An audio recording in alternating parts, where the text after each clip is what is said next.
Well, let's bring somebody else who's a part of our team, we like to say. We're always checking in with her. She's been able to join us on our Facebook Live shows, which has been a lot of fun as well. But welcome back on air, Dr. Jenn. Well, it's great to be here. Thank you. Or I should say virtually be here, right? Virtually.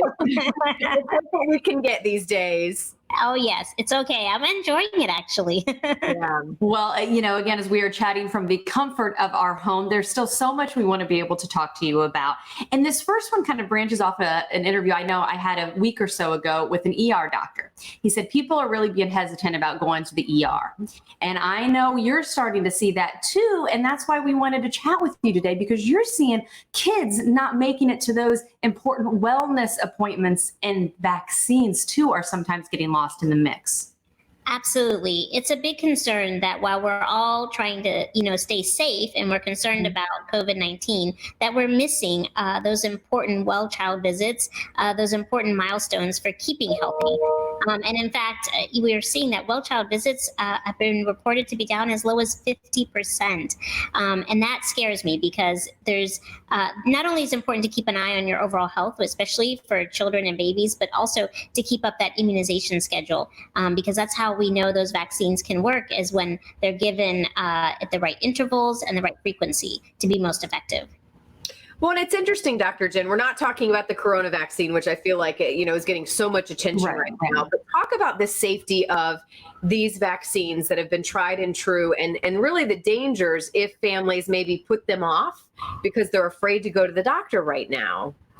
Yeah, I mean, all of the vaccinations that are recommended for kids and even adults, they have been widely studied, and no studies have shown them to be, dangerous. Life-threatening illnesses are very, not even seen. The reports of autism, we know that scares everyone. All the scientific literature and research has refuted that link. And so now, can there be side effects? Typically mild rash, fever, absolutely. But vaccinations are safe and they prevent against very life-threatening illnesses. And the danger, if we're not getting them at the intervals that are recommended, is that A, they might not be as effective, and B, we're going to put ourselves and others at risk of getting those infections and potentially having an outbreak. You can imagine that for some folks, depending on their living situation, even staying home is not an option. They may live in close proximity to someone in an apartment complex. They may have a family member that's an essential worker that is going out there and being exposed. And then on top of that, there are many kids and adults due to health issues that can't get all their vaccinations, right, because of immunocompromised states like having cancer. And so one of the things that we're really worried about is by delaying and not getting those vaccinations, we're going to see a resurgence in these infections, and then more life-threatening illness as a result to our communities. I'm so glad you talked about how there's a big picture involved with this, because I think there might be a misconception for people. Well, I'm at home, my child's with me, we're safe, we're not leaving. But there's such a bigger picture that I'm so glad you touched on, because I think we all need to be reminded of that, even with the coronavirus, and as we talk about that and approach that. Absolutely. We have to think about our community at large and keeping each other healthy and ourselves healthy. And we, put ourselves at risk when we put others at risk as well. And so we have to protect those, though, that are most vulnerable. And that's coming up, as we all hear every day with the coronavirus, right? Because we know that certain populations are at higher risk. And kids, while, the reports even from that infection have shown a lesser risk, if they're not immune. And we're seeing new, concerning complications that they could encounter. And so I think it's important for us to think about our community at large and protecting those that are most vulnerable by keeping up with our important vaccinations.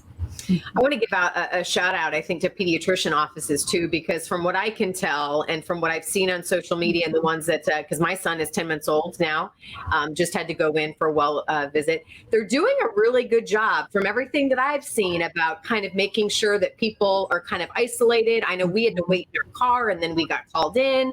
I don't think we had any contact with anybody except for the nurse and the doctor. Exactly. Yes. And we're seeing this, that pediatrician offices are doing their best to make it as low risk as possible. Masks, gloves, limited contact with others, staying in your car, making appointments so that, you're by yourself when you are entering, that the crowding is less. And so all of those strategies are, very effective. And it's, I think what I hope people will not be afraid to go to their pediatrician's office for is that by going, and taking that one visit, as recommended, you're actually in the long run greatly protecting your own health. So there is very little risk now because of the precautions that our offices are taking. And so I think we can do that. Jenn, we've got little under a minute here real fast. We're being told to wrap. Real quick, though, how is your family? We've got to ask, how's Bill? How's Zoe? How's Will? How's everybody doing right now? Oh, they're doing well. We are, working from home, schooling at home, spending a lot of time in the pool. We're lucky to live in such a beautiful state where the weather is nice, and just trying to stay healthy during this time. But they're all doing great. We're trying not to drive each other too crazy. I think we're all going to join us on the Facebook Live here in the next couple of days, so stay tuned for that. We always love chatting with you. Dr. Jenn, thank you so much. Thank you. Thank you for having me. And again, we enjoyed seeing her. We enjoyed that you are with us at home, and we hope you stay right there because we've got more Morning Blend right after the break.